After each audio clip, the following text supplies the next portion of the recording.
द्रौपदी की सुंदरता की ये 6 अद्भुत विशेषताएं जिन्हें इंद्रलोक की अप्सराएं भी नहीं कर पाई हासिल। एक, अग्नि में जन्मी द्रौपदी के चेहरे पर था अद्भुत तेज।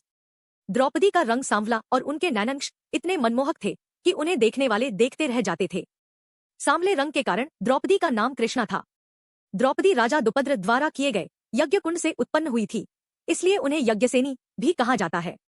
अग्नि से उत्पन्न हुई द्रौपदी के चेहरे पर इतना तेज था कि उन्हें देखने वाला कोई भी व्यक्ति उनसे प्रभावित हुए बिना नहीं रह पाता था।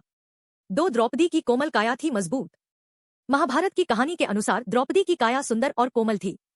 उनकी त्वचा किसी शिशु के समान कोमल थी, लेकिन जब द्रौपदी को क्रोध आता था या फिर बल की आवश्यकता होती थी तो कोमल द्रौपदी कठोर मांसपेशियों वाली यज्ञसेनी बन जाया करती थी। द्रौपदी को देवी काली का रूप भी माना जाता है। 3, द्रौपदी फिर से कौमार्य प्राप्त कर लेती थी। महर्षि वेदव्यास ने द्रौपदी को कौमार्य का वरदान दिया था। इसका अर्थ यह था कि द्रौपदी का शरीर हमेशा 16 वर्ष की कन्या की तरह ही नजर आता था। द्रौपदी जब भी एक पति से दूसरे पति के पास जाती थी तो वापस अपना कौमार्य प्राप्त कर लेती थी। इस कारण से द्रौपदी को पंचकन्या में शामिल किया जाता है। 4, द्रौपदी के शरीर से निकलती रहती थी मादक सुंगध। महाभारत की कहानी के अनुसार द्रौपदी के शरीर से ऐसी अद्भुत सुंगध निकलती थी जिसका मुकाबला कोई इत्र या फूल भी नहीं कर सकते थे। द्रौपदी जहां से भी गुजरती थी वहां पर एक अद्भुत सी सुंगध छोड़ जाती थी। ऐसी सुंगध किसी भी फूल या फिर किसी अन्य चीज में से नहीं आती थी।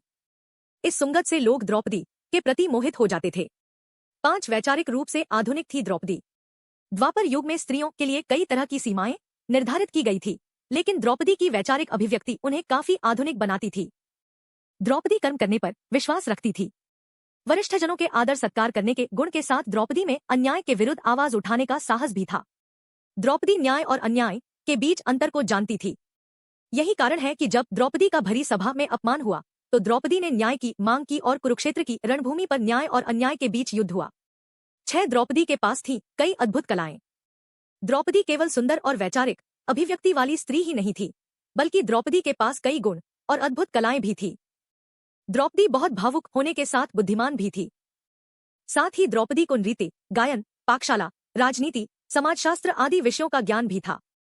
द्रौपदी जीवन के विपरीत समय में भी सकारात्मक रहने का प्रयास करती थी। जय श्री कृष्णा, जय श्री सनातन।